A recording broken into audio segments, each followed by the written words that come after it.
What's up everybody, my name is UT and today I'll be bringing you another guide on the Elemental Shaman. Today's guide will be based around Ice Fury and Lava Burst. In the level 15 row you would want to go with Path of Flame. What this does is it increases your Lava Burst damage by 10%, and every time you hit a target that is affected by your Flame Shock, it has a chance to spread to a nearby enemy.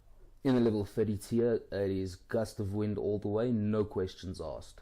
In the level 45 tier, I like going with Lightning Surge Totem. It just gives you slightly more control at the end of the day. I'd rather get a stun off than a root from the Earth Grab Totem, which can easily be dispelled. In the level 60 tier, Ancestral Swiftness all the way, that 6% haste is a massive bonus. In the level 75 tier, we are going with Elemental Fusion. Flame Shock has a 5% increased chance to trigger Lava Surge. Now what Lava Surge does is it gives you a free and instant cast of Lava Burst.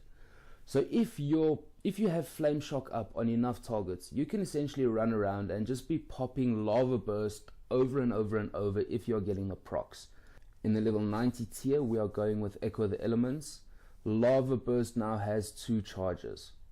In the level 100 tier, we are going with Icefury. Pretty much just hurls a big shard of ice at them, dealing a nice chunk of damage, and your next 4 Frost Shocks deal 400% increased damage.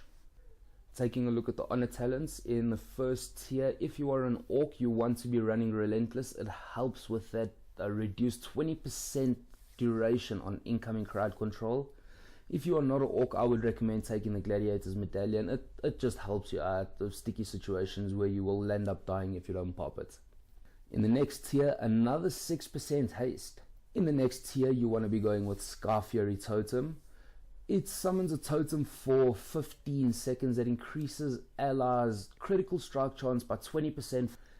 In the next tier, we are going with Swelling Waves.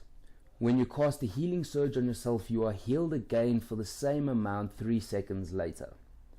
I don't think I can emphasize how important self-healing is as an Elemental Shaman.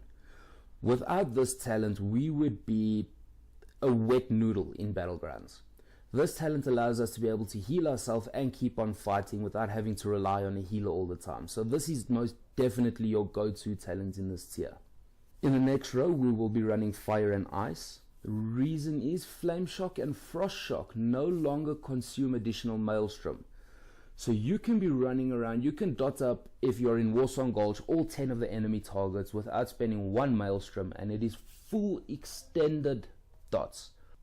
In this tier we will be going with Earth Fury. Casting 100 Maelstrom Earth Shock will stun the target for 2 seconds. I hope this Battleground talent build comes in handy for you guys.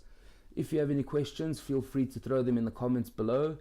And if you'd like, stay tuned for some PvP action to see what the potential of this spec is.